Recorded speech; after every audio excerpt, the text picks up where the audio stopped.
Hello, good morning, शुभ सकाळ, श्री स्वामी समर्थ. तर आता सगळ्यांनाच माहीत आहे की आता अधिक मास चालू झाला आहे. तर याच अधिक मासाला पुरुषोत्तम मास असं सुद्धा म्हणतात किंवा धोंड्याचा महिना असं सुद्धा म्हणतात.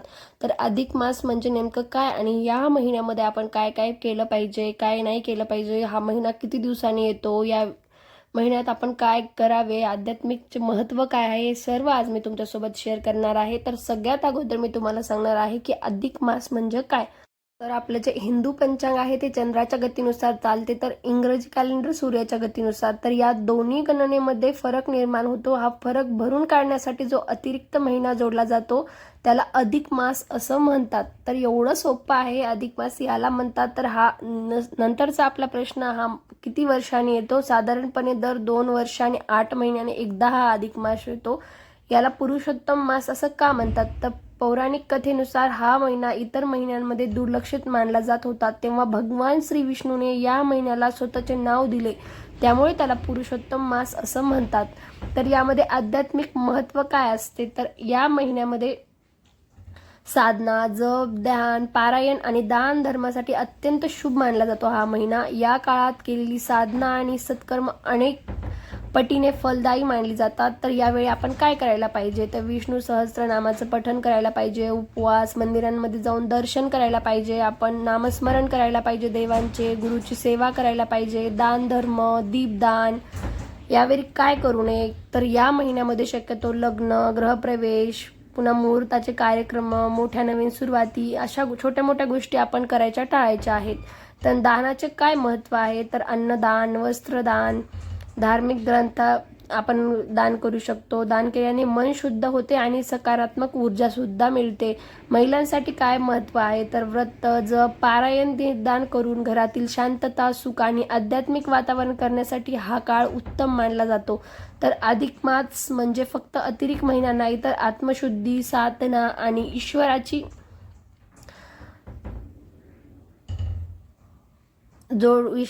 जोडण्याची एक अद्भुत संधी आहे. तर याला अधिक मास असं म्हणतात. तर एवढंसं सोपं असतं आणि फक्त एवढंच नाही, अधिक मासात बऱ्याचशा गोष्टी सुद्धा केल्या जातात. जसं की अधिक मासामध्ये आपण लेक आणि जावयाच्या कौतुकाचा सण सुद्धा म्हणतो. तर या महिन्यामध्ये काय करायला पाहिजे? तर असं म्हटलं जातं की अधिक महिन्यामध्ये आपण आपल्या लेकीला व जावयाला घरी बोलवणे आणि त्यांना काय देणे हे सुद्धा आपण समोर पाहूयात.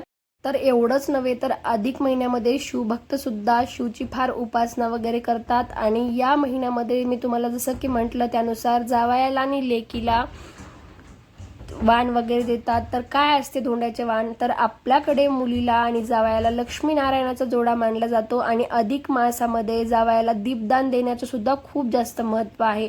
तर हे पुण्यप्राप्त मानलं जातं. अधिक महिना हा 33 दिवसांचा असतो, त्यामुळे या महिन्यात 33 या आकड्याला विशेष महत्त्व आहे.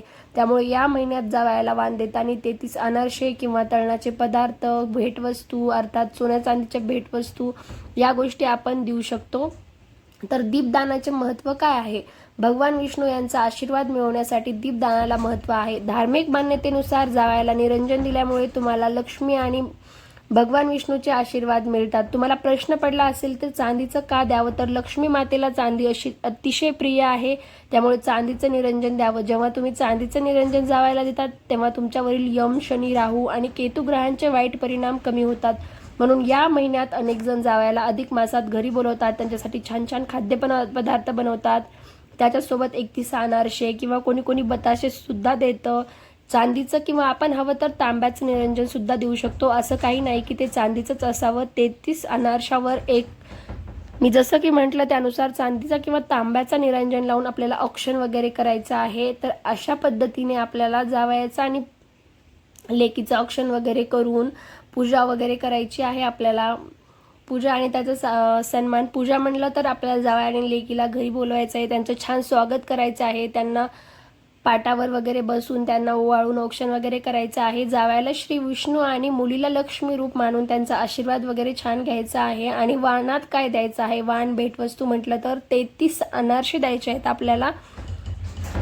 आणि नंतर भांड्यामध्ये म्हटलं तर आपण तांब्याचं कुठलंही भांडं देऊ शकतो. त्यात अनारसे किंवा तांब्याचं ताट देऊ शकतो किंवा तांब्याचा दिवा, चांदीचं ताट, काही पण आपण आपल्या पद्धतीनुसार देऊ शकतो. दिवा, वाणाच्या सोबत तांब्याचा किंवा चांदीचा दिवा द्यायचा आहे आपल्याला.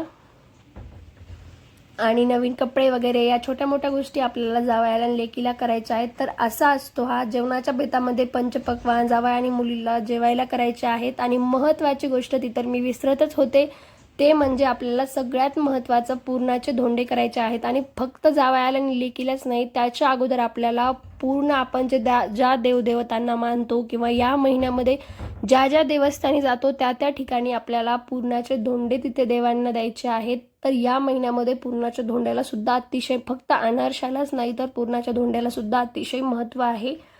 म्हणून या महिन्यामध्ये आपण या धोंड्याच्या महिन्यामध्ये देवाला धोंडे नक्कीच अर्पण करायचे आहेत पुरणाचे. तर असा आहे हा अधिक महिना म्हणजेच धोंड्याचा महिना. तर या महिन्यामध्ये आपण इत्यादी गोष्टी नक्कीच करू शकतो. आय होप तुम्हाला सुद्धा बऱ्याचशा आयडिया आल्या असतील आणि तुम्हाला सुद्धा माहीत नसेल की अधिक महिना म्हणजे काय आणि या महिन्यामध्ये काय केलं जातं. तर या व्हिडिओमधून तुम्हाला बरीचशी माहिती भेटली असेल. आणि अजूनसुद्धा तुमचे काही प्रश्न असतील तर नक्कीच कमेंट करून कळवा. मी ते सुद्धा तुमच्यासोबत नक्कीच सॉल्व करील किंवा तुम्हाला नक्कीच त्यासुद्धा प्रश्नाचे उत्तर द्यायचा प्रयत्न करेल. तर असा असतो हा महिना. तुम्ही सुद्धा या महिन्यामध्ये जप ध्यान वगैरे देवस्थानं फिरा किंवा तुमच्यासुद्धा घरच्यांना सगळ्यांना घेऊन छान छान ठिकाणी जा किंवा घरी बसल्यावर देवाचं नामस्मरण वगैरे नक्कीच करा. हा महिना खूप जास्त पवित्र मानला जातो आणि देवाचं करण्यासाठी तर अतिशय जास्त पवित्र. तर असा असतो हा अधिक मास, धोंड्याचा महिना किंवा ह्याला पुरुषोत्तम मास असं सुद्धा म्हणतात. तर आय होप तुम्हाला माझा हा व्हिडिओ नक्कीच आवडला असेल. तर आणखी भेटूयात एका नवीन आणि अशाच माहितीपूर्ण व्हिडिओसोबत. तोपर्यंत बाय.